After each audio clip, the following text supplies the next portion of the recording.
Much of the information I gathered has not been released to the full quorum court just yet. But one of the biggest burdens for the county is this building. It was built in 1919, and the wear and tear from over the years with Mother Nature and the fact much of the building is still in its original form makes it really hard for county officials to conduct business. When it rains in Mississippi County, if the water can't get off the top of the building and down the gutters, then it's got to come in the building. County officials keep their fingers crossed. How much is it going to rain? How long is it going to last? Water leaking through the roof, running through the walls, swollen and chipped, saturating carpets, creating mold concerns, and tough to conduct day-to-day operations. People were stomping in water, yes. Justice Bill Nelson showed me the extent of that damage. Water intrusion has come in and cracked the concrete. This crack is where it's been wet and it's dried and it's pulled apart. I'm going to show you the courtroom. It's time for us to make some major changes up there, major improvements, or the judges may lock us up. All jokes aside, the cracked ceiling, mold-stained carpets, and deteriorating walls are no laughing matter. We're able to bring you up here to a restricted area. This is the balcony in the courtroom on the 3rd floor. You can see the water that's gathered up here at the bottom of the balcony. It's a pretty good amount of water splashing around. It's gotten so high before that it's left a line. This right here, it's called the high water mark, and it's just from all the wear and tear from the water settling. The building is on the National Record of Historic Places. It requires the building to remain in its original form, which makes repairs to the roof almost impossible. It's just like walking on eggshells. It would crack every time you put any pressure on it. The cost to replace the roof is estimated at $250,000 to $300,000.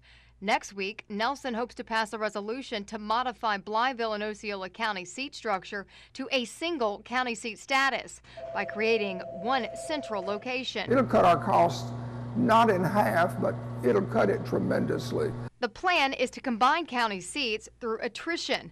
But to get the new building, the process could likely take 3 to 4 years. So essentially, this is something you can't wait on. We really shouldn't wait. We've waited far too long. Nelson says the Arkansas Northeastern College Burdett campus is on their radar for the new courthouse, which would require residents in both Blytheville and Osceola to drive about 10 miles to conduct county business. Are you concerned about opposition from the public? We are. We know that there's a lot of people here who want the courthouse 2 doors down. But Nelson hopes residents can look at the entire picture. A 100-year-old building no longer serves our need. We've got to do something. The first step will take place at this Tuesday's quorum court meeting with a presentation of a resolution to conduct a study to modify the existing Blytheville and Osceola County seat structure to a single county seat structure by creating one central location. If that passes, Nelson says that they can hire an architect with the approval of the Finance Committee. But ultimately, it will be up to county leaders to sell the idea to voters. Amanda Hanson, Region 8 News. Region 8 News.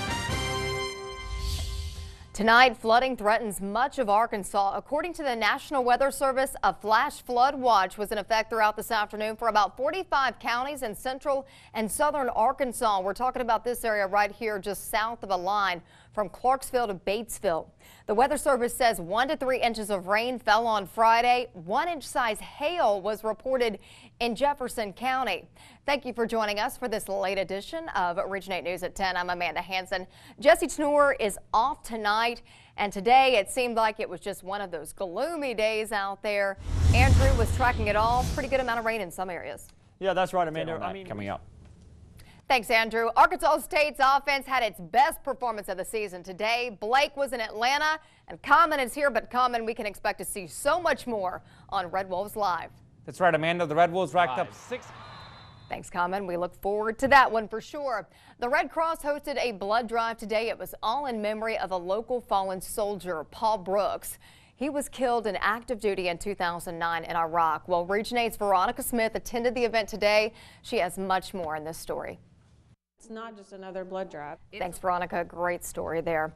Kennett police arrested 4 teens at their school yesterday morning. Officers were dispatched to Kennett High School. It was just before 10 o'clock because school officials caught the students with drugs. Police arrested a 15-year-old boy and 3 14-year-old girls. The boy faces cocaine and K2 possession charges.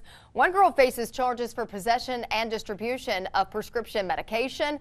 and the other 2 face charges for possession of prescription medication. They were all turned over to the Dunklin County Juvenile Office. Also new tonight, a year-long undercover drug investigation lands dozens of people in the Missouri Boot Heel in jail.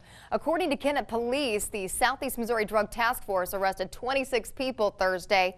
Police say that meth, marijuana, and prescription medication were purchased during that investigation.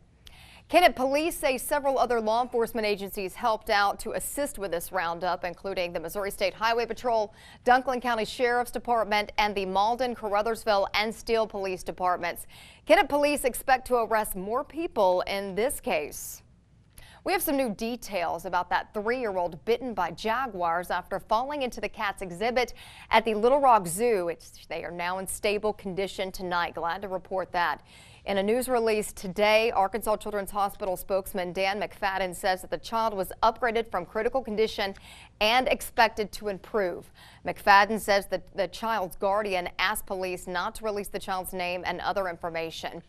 A Little Rock police report says the child's father and grandfather say that they saw the child's feet go over the rail just shortly before 11 o'clock yesterday morning. The report says that the father and grandfather threw items at the animals until zoo staff arrived with fire extinguishers just to keep the jaguars at bay until the child was pulled to safety by an employee after a ladder was lowered into that exhibit. Thank goodness to hear some good news with that. Well, the rain didn't stop people from coming out to Tuckerfest today over at Tailgate City. Tuckerfest was in honor of Tucker Ward, who suffers from Sanfilippo syndrome. It's an incurable disease. Today was also Tucker's 7th birthday, so he celebrated. All proceeds from the event will help fund a clinical trial in January that's going to happen in Ohio. The event featured food, arts and crafts, and games for the whole family. Rhonda Baugh organized the event and hopes to raise awareness about this rare disease. At this point in time, Tucker's the only child in Arkansas that we're aware of that has type A. So it's an ultra rare disease. There were also several area bands and a special performance by Lauren Gray from American Idol. How about that? The week-long Arkansas Science Festival came to an end today with a very huge science expo. Check it out. There were 25 stations with all kinds of cool stuff. 3D printers, building a brain, the science of glass art, and much more to talk about. You could even see projects from student organizations and community organizations. This is the very first time for ASU to put on a science festival, and director Amy Pierce says she would love to make this festival an annual event. It's been excellent. Actually, it has gone above and beyond what we anticipated. Most stations were hands-on and interactive, which made it that much more fun. Still to come on Region 8 News on this late edition at 10 o'clock. Much of Region 8 saw rain today, but will that rain continue throughout the week? Andrew is tracking it all next.